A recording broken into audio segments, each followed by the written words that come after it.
지난 시간에 우리는 시편 119편의 두 번째 단락을 함께 살펴보았습니다.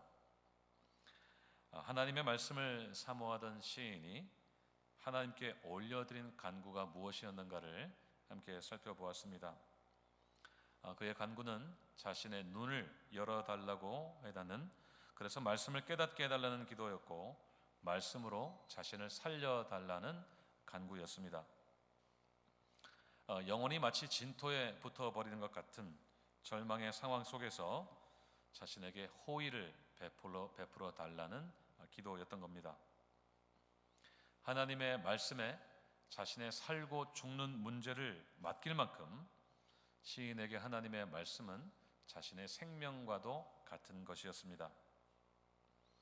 결국 시인은 하나님의 말씀을 주야로 묵상하겠다고 결심을 했습니다. 자신에게 생명과도 같을 뿐만 아니라 자신의 눈을 열어주는 그 말씀을 날마다 사모하는 마음으로 묵상하겠다고 마음을 정했던 것입니다.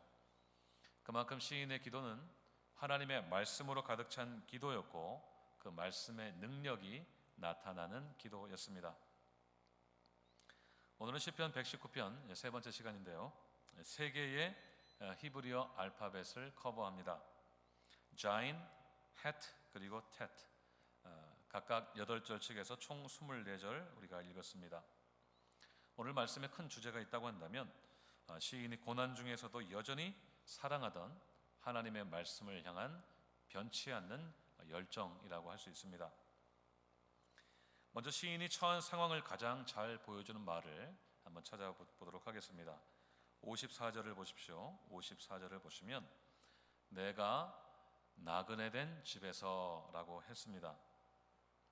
시인은 이미 앞서 19절에서 자신이 나그네가 되었다고 말한 적이 있는데요, 또 한 번 오늘 본문에서 자신이 나그네라고 말을 하고 있습니다. 그러니까 지금 시인이 나그네의 경험을 하고 있다는 것을 미루어 짐작해 볼 수 있습니다. 이미 살펴보셨지만 나그네는 말 그대로 떠돌아다니는 사람입니다. 어디 한 군데 정착할 데가 없어서 여기저기를 전전하는 사람인 것이죠. 오늘은 이곳에서 한 밤을 보내고 내일은 저기에서 또 하루를 보내야 하는 그런 나그네의 처지였던 것입니다.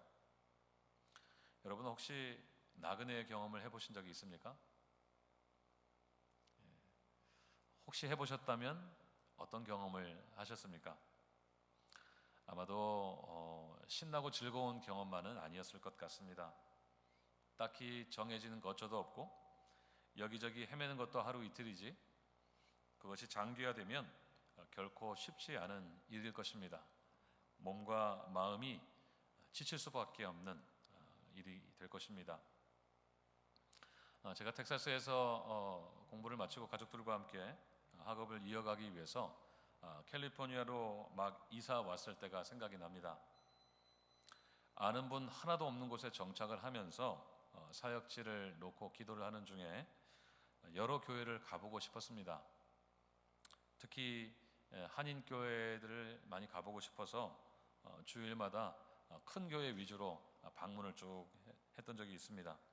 그러니까 어디 무슨 교회 하고 이름만 대면 알만한 교회들이었습니다. 좋은 경험이었습니다.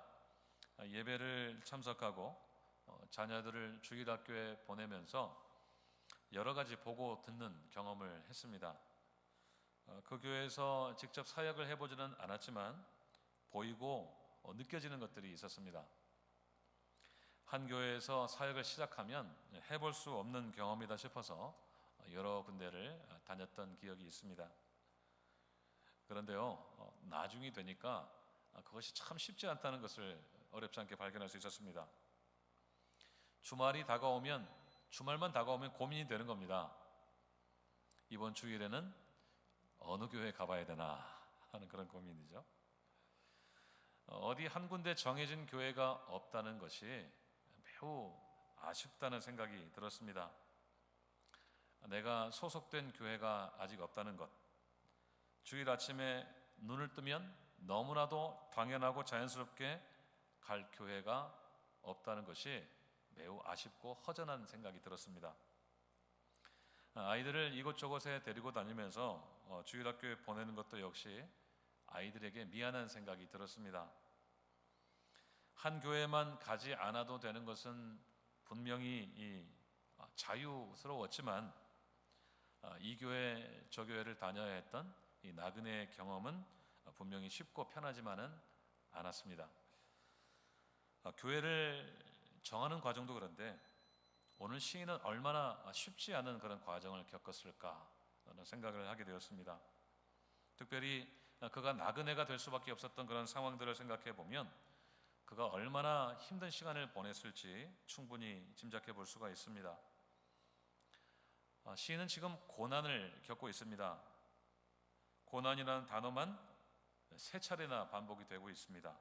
50절, 67절, 71절에서 시인은 자신이 지금 고난을 당하고 있다고 그렇게 이야기를 하고 있습니다. 좀 더 구체적으로 보자면 그를 괴롭혔던 자들이 있었습니다. 먼저는 51절을 보시면 교만한 자들이 자신을 심히 조롱했다고 했습니다. 누군가에게, 힘 있는 사람에게 지금 조롱을 당하고 있는 겁니다. 61절에서는 악인들의 줄이 자신에게 두루 얽혔다고 했습니다. 그리고 69절에서는 교만한 자들이 거짓을 지어서 자신을 치려했다고 그렇게 토로하고 있습니다. 얼마나 힘들었을까요? 힘을 가진 자, 교만한 자가 심히 자신을 조롱하고 중상모략으로 시인을 곤경에 빠뜨리고 있습니다. 있지도 않는 말을 지어내서 저 사람 이러이러 나쁜 사람이라고, 여기 이 바닥에 있을 사람이 아니라고, 떠나야 될 사람이라고, 얼마나 나쁜지 아냐고 그렇게 없는 말을 지어내서 시인을 몹시 곤란하게 하고 있습니다.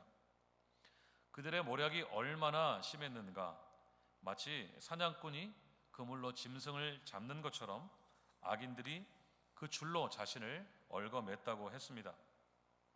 그래서 시인은 꼼짝달싹할 수 없는 그런 사면 초가의 위기에 놓여 있게 된 겁니다. 이것이 시인을 나그네가 되게 했던 것 같습니다. 어디를 가도 환영받지 못하고 자신을 조롱하고 대적하는 사람들을 피해서 마음 편히 어디 한 군데에 머물러 있을 수 없는 그런 상황이었습니다. 게다가 시인은 크게 분노하고 있습니다. 53절을 보시면 시인이 분노했다고 했는데요, 어떤 대상에게 분노했다고 그랬습니까? 주의 율법을 버린 악인들에 대해서 분노한다고 했습니다. 이들이 구체적으로 어떤 사람이었는지 알 수는 없습니다. 이들이 한때 주의 율법을 지키는 사람들이었을 수도 있고 아예 처음부터 주의 율법과 전혀 상관이 없는 사람들이었을 수도 있습니다. 하나님의 말씀을 대놓고 무시하고 비방하는 자들이었을 수도 있습니다. 확실한 것은 시인이 지금 그들로 인해서 몹시 분노하고 있다는 것입니다. 한때 같은 마음으로 하나님의 말씀을 사모하는 자들이 변절해서 그랬을 수도 있고, 아니면 시인 자신이 너무나도 사모하고 귀하게 여기는 하나님의 말씀을 대적하고 짓밟는 것으로 인하여서 몹시 마음이 아프고 화가 나는 상황일 수도 있습니다. 그렇게 시인은 평안함을 잃어버린 채, 마음의 평안함을 잃어버린 채 이곳저곳을 전전해야 되는 나그네의 시간을 보내고 있었던 겁니다. 그런 시인에게 가장 필요했던 것이 무엇이었을까요? 답답하고 억울하고 불안하고 화가 머리 꼭대기까지 난 채로 그렇게 방황해야 했던 나그네였던 시인에게 가장 필요했던 것이 무엇이었을까요? 그것은 분명히 위로였을 것입니다. 아무리 추스르려고 노력하고 노력해도 좀처럼 잡히지 않는 마음을 시인은 위로받고 싶었을 것입니다. 어디 한 군데에 마음 둘 곳 없어서 헤매는 시인에게는 안정적인 거처도 필요했을 것이고 무언가 자신의 안전을 보장해주는 장치도 필요했겠지만 그에게는 가장 먼저 위로가 필요했을 것입니다. 그런데 시인은 그 위로를 경험하고 있습니다. 바로 하나님의 말씀을 통해 오늘 시인은 그 위로를 경험하고 있습니다. 50절 말씀을 보십시오. 50절 함께 읽겠습니다. 시작. 이 말씀은 나의 고난 중에 위로라. 주의 말씀이 나를 살리셨기 때문이다. 아멘. 하나님께서 자신에게 주신 말씀이 자신에게 위로가 되었다고 고백하고 있습니다. 시인은 악인들로 인해서 몹시 곤란한 상황을 겪으면서 분노하는 가운데 하나님의 말씀을 통해 큰 위로를 경험하고 있었다는 고백입니다.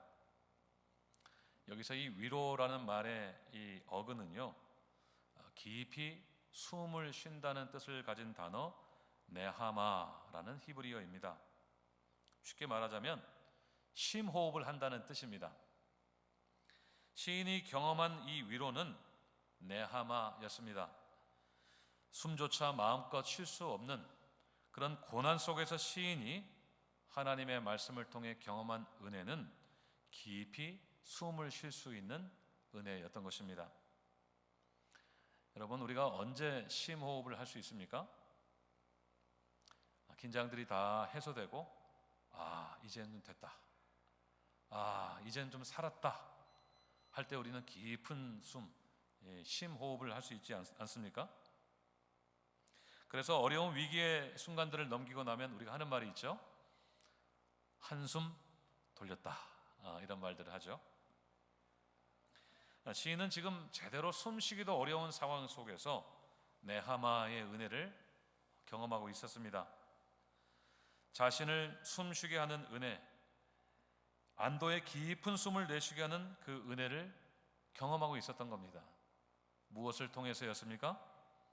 하나님의 말씀을 통해 그는 그 은혜를, 숨쉬게 하는 그 은혜를 경험하고 있었던 것입니다. 그래서 우리가 아까 찬양하지 않았습니까? 주 사랑이 나를 숨쉬게 해. 바로 그 찬양의 가사 그대로입니다. 자신을 숨쉬게 하는 하나님의 은혜를 그는 경험하고 있었던 것입니다. 그래서 52절 하반절에서 뭐라고 했습니까? 주의 말씀이 나를 살리셨기 때문이다, 이렇게 고백하고 있습니다. 시인은 하나님의 말씀을 통해 깊은 숨을 내쉬면서 사는 경험을 했던 겁니다. 지난주에 살펴보신 대로 자신의 영혼이 눌리고 진토에 붙어버린 것 같은 그런 죽음을 경험했던 시인이 다시 살아나는 경험을 했던 겁니다. 네하마의 은혜를 경험했던 것이죠. 52절도 보십시오. 주의 옛 규례들을 시인이 기억하면서 스스로 위로를 얻었다고 했습니다. 하나님의 말씀을 떠올리면서 시인 자신이 사는 경험을 했던 것입니다. 62절도 보시면 주의 의로운 규례들로 말미암아 밤중에 일어나 주께 감사했다고 했습니다. 괴로운 마음으로 밤잠을 이루지 못하는 그런 상황 가운데서 참되고 의로운 하나님의 말씀이 생각나서 침상에서 벌떡 일어나서 하나님께 감사했다는 것입니다.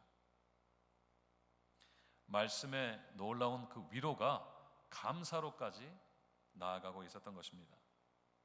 이 은혜를 경험하고 나서 시인이 잠을 잘 잤을까요? 못 잤을까요? 아마 깊은 잠을 잤겠죠. 모처럼 두 다리 쭉 뻗고 자신에게 베푸신, 말씀을 통해 베푸신 은혜가 너무나도 커서 하나님 앞에 감사로 그렇게 영광을 돌리고 아마도 깊은 잠을 자고 일어났을 것 같습니다. 65절도 보십시오. 여호와여, 주의 말씀대로 주의 종을 선대하셨나이다 그랬습니다. 하나님의 말씀을 묵상하다 보니까 하나님께서 자신에게 자신을 선하게 대해 주셨다는 것을 발견하게 된 것입니다. 쉽게 말하자면 하나님이 자신에게 잘해 주셨다나 지금까지 나에게 잘해주고 계시다고 하는 것을 발견했다는 것이죠. 지금 시인의 주위에는, 자신의 주위에는 잘해주는, 자신에게 잘해주는 사람 하나도 없고 오히려 악인들이 진을 치고 있으면서 내가 보이기만 하면 조롱하고 없는 말 지어내서 자신을 곤란하게 하기를 마치 줄로 얽어매는 것처럼 하고 있는데, 하나님은 자신에게 변함없이 잘해주고 계시는 분, 잘해주시는 분이신 것을 시인은 말씀을 통해 발견했던 것입니다. 하나님의 말씀을 가만히 묵상해 보니까 하나님이 바로 그런 분인 것, 자신을 선대하는 분인 것을 시인은 발견했던 것이죠. 얼마나 마음이 위로가 되었겠습니까? 여러분, 우리가 살면서 한 사람만 나에게 잘해줘도 마음이 위로가 되지 않습니까? 여러분 곁에서 여러분에게 이유 없이 잘해주시는 분들 한번 생각해 보세요. 얼마나 여러분 마음이 위로가 됩니까? 사람들이 다 등을 돌려도 끝까지 나에게 등을 돌리지 않을 그 한 사람만 있다고 한다면 우리는 큰 마음의 위로를 얻을 수 있습니다. 하지만 시인이 모든 사람들이 자신을 조롱하고 공격할 때 여전히 자신에게 등 돌리지 않고 자신을 공격하지 않고 자신에게 잘해주시는 하나님을 발견하고 나서 얼마나 마음에 큰 위로를 얻었겠습니까? 아마 기뻐서 뛰고 펄쩍펄쩍 뛰면서 하나님을 찬양하지 않았을까요? 영어 표현에 왜 천장을 친다고 하잖아요. 너무 기뻐가지고 아마 펄쩍펄쩍 뛰면서 하나님이 나에게 이렇게 잘해주시는 분이라고 그렇게 기쁨으로 고백하면서 하나님을 찬양하고 영광 돌리지 않았겠습니까? 그런 위로를 받고 시인은 하나님을 찬양하고 있습니다. 54절을 보십시오. 시인은 나그네가 된 집에서 주의 율례들이 자신의 노래가 되었다고 했습니다. 무슨 말입니까? 하나님의 말씀이 그대로 노래가 되었다, 찬양이 되었다는 의미입니다. 자신에게 그 큰 위로를 주시는 그 하나님의 말씀이 너무나도 감사해서 그것이 곧 찬양이 되었다는 말씀이죠. 실제로 많은 찬양들이 하나님의 말씀 그대로를 가사로 사용한 그런 경우들이 많지 않습니까? 말씀 자체가 너무 좋은 찬양의 가사가 되는 겁니다. 그 말씀 속에 담겨있는 하나님의 은혜가 너무나도 좋아서 그 말씀을 통해 주시는 위로가 너무나도 감사해서 그 말씀에 곡조를 갖다 붙인 것이 찬양이 되는 것이죠. 시인에게 경험된 위로가 얼마나 컸는지를 충분하게 짐작할 수 있는 대목입니다. 왜 우리가 기도할 때도 가끔 그렇게 기도하시는 분들이 계세요. 기도를 하시다가 찬양을 하시는데 못 들어본 노래예요. 물론 제가 모르는 노래일 수도 있지만 그냥 기도를 하시다가 그 기도의 고백으로 노래를 하시는 거예요. 노래를 하시니까 듣게 되잖아요. 근데 그게 어떤 제가 아는 찬양이 아니에요. 그런데 그냥 기도로, 감사의 기도로 하나님을 찬양하는 거예요. 뭐 이 곡조도 그냥 뭐 이렇게 잘 갖춰진 곡조도 아니고요. 그냥 내 맘대로 찬양이에요. 그런데 너무나 은혜스러운 거예요. 나에게 베푸신 하나님의 은혜가 너무 감사하니까 거기다 곡조를 붙이니까 그냥 찬양이 되는 겁니다. 그 중에는 진짜 좋은 찬양도 있는 것을 제가 들은 적이 있어요. 기도 끝나면 우리 계약합시다 하고 싶을 만큼 그렇게 좋은 노래도 있습니다. 너무나도 그 감사해, 말씀을 통해 주시는 위로가 너무나도 감사해서 그냥 그대로 그것이 자신의 노래가 되었다고, 계속 흥얼거리고 읊조리고 반복하는 노래가 되었다고 오늘 시인은 고백하고 있는 것입니다. 사랑하는 여러분, 하나님의 말씀을 통해 위로를 얻으시기를 바랍니다. 하나님의 말씀은 우리를 숨쉬게 해줍니다. 날마다 우리가 살아갈 수 있도록 숨을 쉬게 해줄 뿐만 아니라 어렵고 힘든 일을 만날 때, 그래서 숨도 제대로 못 쉬고 산다고 싶을 만큼 어려운 시간을 보낼 때에도 우리에게 깊은 숨을 쉬게 해 주십니다. 우리를 안심하게 해주고 우리에게 평안을 되찾게 해줍니다. 하나님의 말씀은 우리를 살게 해주는 능력인 것을 꼭 기억하시기를 바랍니다. 여러분, 왜 그럴까요? 왜 하나님의 말씀이 그렇게 우리에게 위로가 될까요? 우리의 하나님이 위로의 하나님이시기 때문에 그렇습니다. 고린도후서 1장 3절 잘 아시는 말씀입니다. 사도 바울이 고린도 교인들을 문안하면서 하나님이 어떤 분이신가? 모든 위로의 하나님이시라고 했습니다. 제가 3절과 4절을 한번 읽어드리겠습니다. 같이 한번 읽어볼까요? 시작. 찬송하리로다. 그는 우리 주 예수 그리스도의 하나님이시요 자비의 아버지시요 모든 위로의 하나님이시며 우리의 모든 환난 중에서 우리를 위로하사 우리로 하여금 하나님께 받는 위로로서 모든 환난 중에 있는 자들을 능히 위로하게 하시는 이시로다. 아멘. 우리 하나님은 위로의 하나님이셔서 모든 환난 중에 있는 자들을 능히 위로하실 수 있는 분이십니다. 그래서 그분의 입에서 나오는 말씀은 위로의 말씀이 되는 것입니다. 시인은 그 위로의 하나님께로부터 나오는 말씀을 통해 큰 위로를 경험했던 것입니다. 다 죽었다고 생각하는 자신이 다시 살게 되는 은혜를 경험했고, 숨도 제대로 못 쉬며 살던 수많은 나날을 멈추고 내 하마의 은혜, 깊은 숨을 쉴 수 있게 만드는 그런 은혜를 경험했던 것입니다. 그러는 가운데 시인은 큰 위로를, 이전에 경험하지 못했던 위로를 경험했던 것이죠. 날마다 하나님의 말씀을 통해 오늘 시인이 경험한 위로를 꼭 경험하시기를 주님의 이름으로 축원드립니다. 말씀을 읽을 때마다 위로의 하나님을 만나시기를 바랍니다. 나에게 평안이 없다고 생각될수록, 오늘 시인처럼 억울하고 화나는 일을 만날수록, 숨도 제대로 못 쉬며 산다고 생각될수록 우리에게 필요한 위로를 넉넉히 주시는 하나님의 말씀을 통해 다시 한번 살게 되는 경험을 하시기를 주님의 이름으로 축원드립니다. 그래서요, 마지못해 사는 삶이 아니라 살고 싶어 사는 삶이 되기를 간절히 소원합니다. 밤에 밤잠을 깊이 잘 수 있는 은혜를 꼭 경험하시기를 바랍니다. 깊은 밤중에서도 벌떡 일어나 하나님께 감사할 수 있는 비결이 오직 하나님의 말씀에 있다는 것을 꼭 기억하시기를 바랍니다. 어디에서도 누구에게서도 얻을 수 없는 위로가 오직 하나님의 말씀에 있는 것을 절대로 잊지 마시기를 바랍니다. 그래서 오늘 시인처럼 하나님의 말씀이 나에게 찬송입니다. 저는 그 말씀으로 하나님을 찬양합니다. 그렇게 고백하실 수 있기를 주님의 이름으로 축원드립니다. 두 번째로 시인에게 필요했던 것이 무엇이었을까요? 위로와 더불어서 나그네였던 시인에게 필요했던 것이 무엇이었을까요? 그것은 소유였습니다. 나그네였던 시인은 아마도 제대로 된 소유를 가지지도 누리지도 못했을 것입니다. 아마도 있던 소유마저도 다 빼앗긴 채로 그렇게 상실감 속에서 빈손으로 허전한 나날을 보냈을 것입니다. 하지만 시인은 자신에게 소유가 있다는 것을 발견했습니다. 그 소유는 눈에 보이고 손에 잡히지는 않지만 결코 잃어버릴 수도 없고 소멸될 수도 없는 것이었습니다. 그것이 무엇이었을까요? 바로 주의 말씀이었습니다. 56절을 보십시오.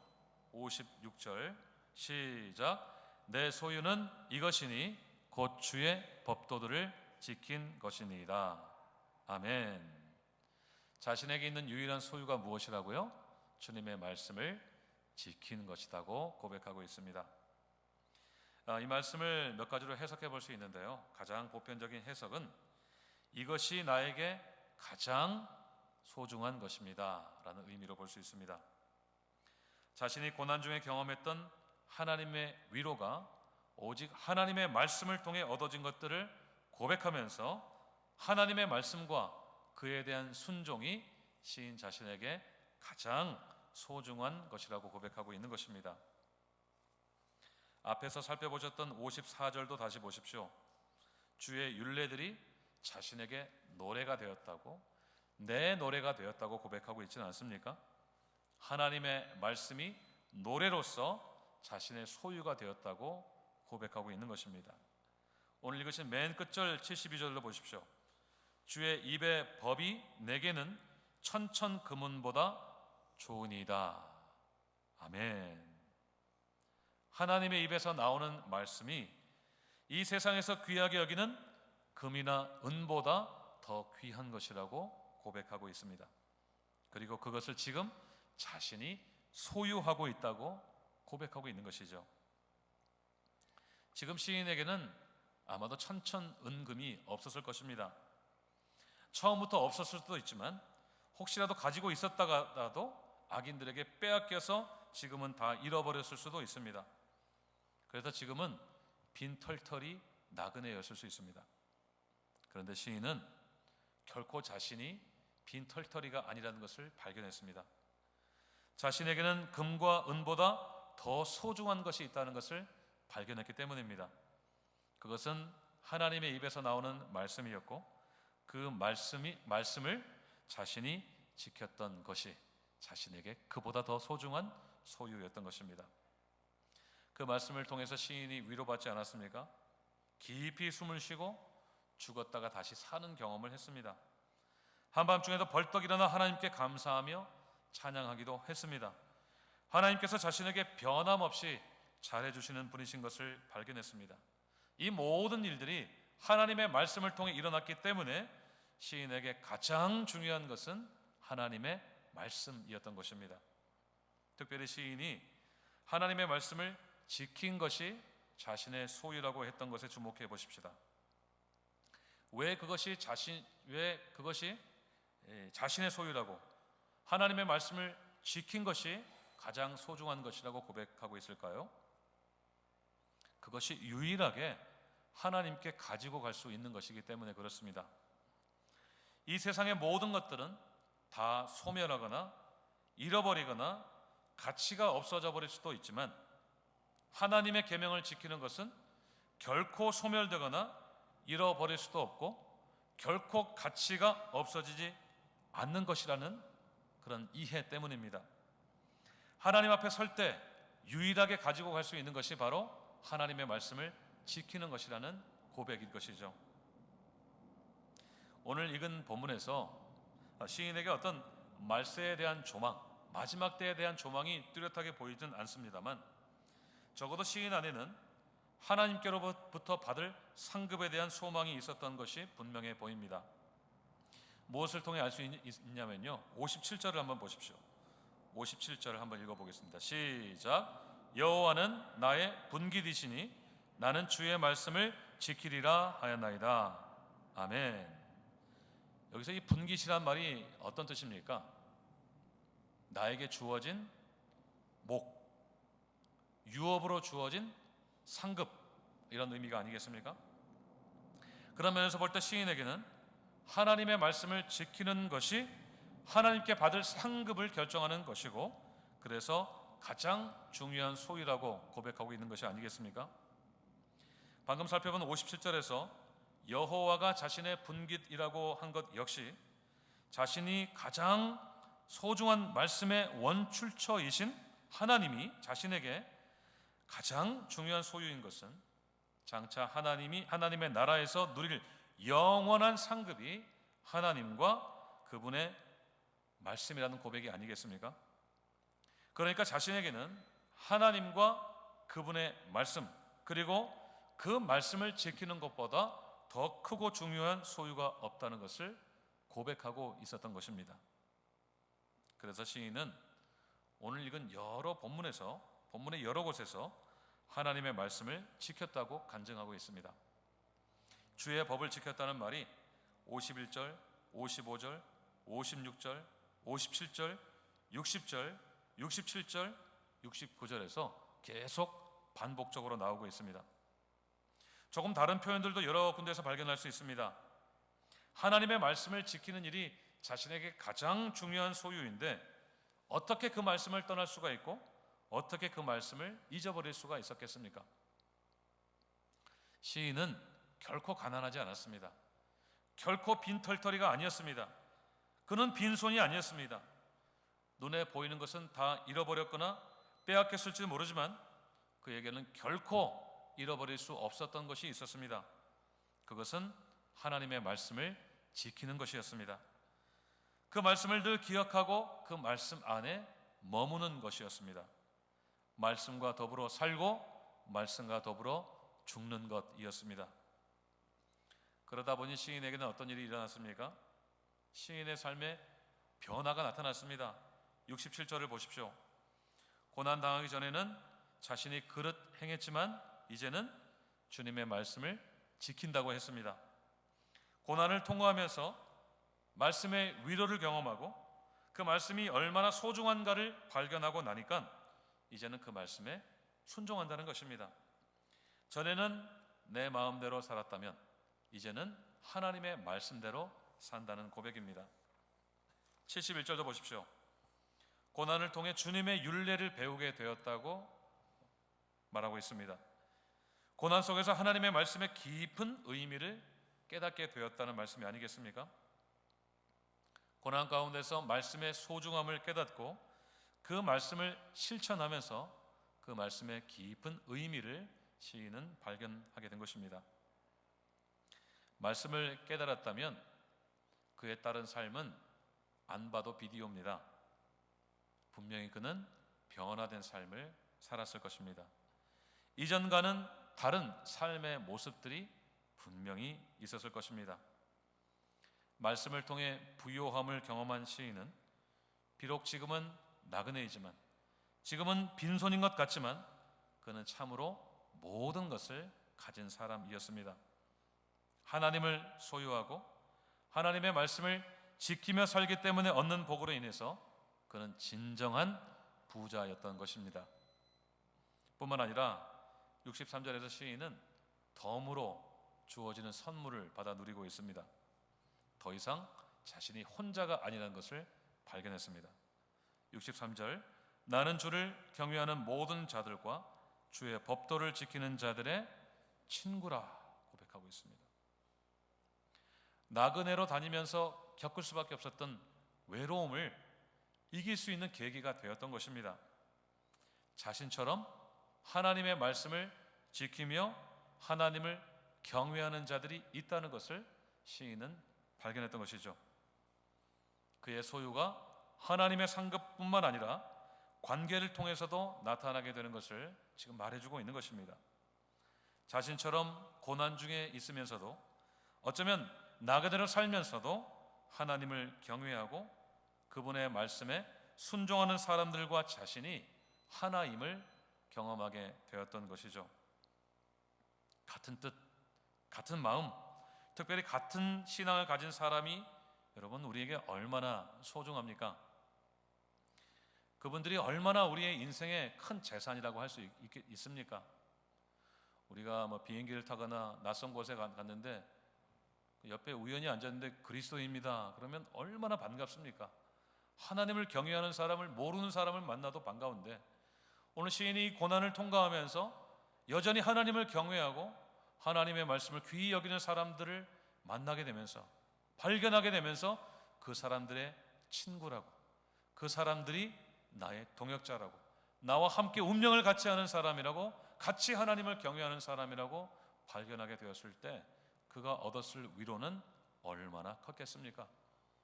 내가 혼자가 아니구나, 나만 이렇게 나그네로 사는 것이 아니구나, 나만 이렇게 고난당하는 것이 아니구나, 나처럼 이렇게 고난 중에서도 나그네로 살면서도 하나님을 경외하는 사람들이 있구나, 하나님의 말씀에 순종하는 사람들이 있구나.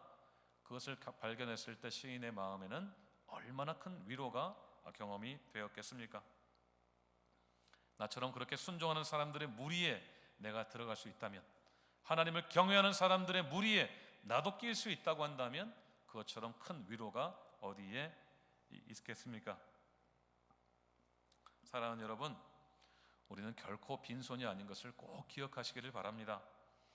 우리가 비록 나그네처럼 이 땅에 왔다 가는 존재이지만 우리에게는 가장 큰 소유가 있음을 꼭 기억하시기를 바랍니다.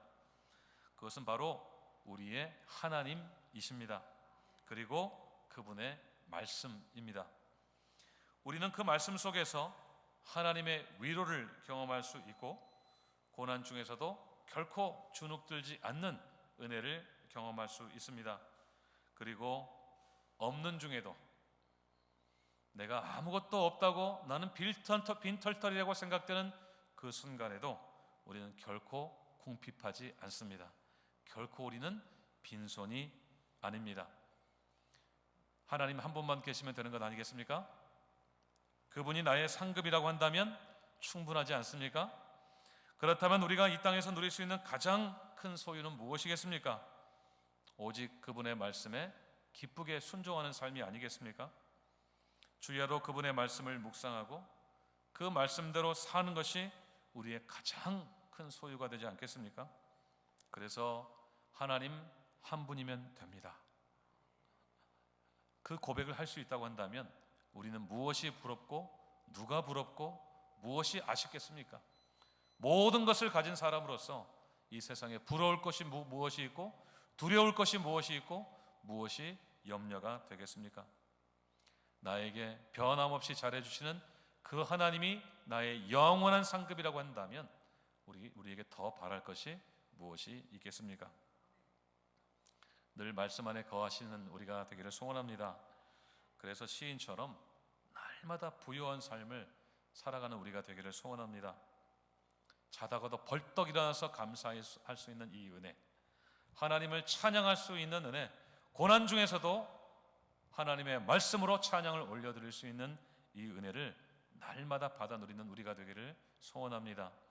하나님의 말씀에 순종하는 것이 나의 가장 큰 소유입니다. 그 말씀 속에 사는 것이 나를 가장 부유하게 합니다. 그것이면 됩니다.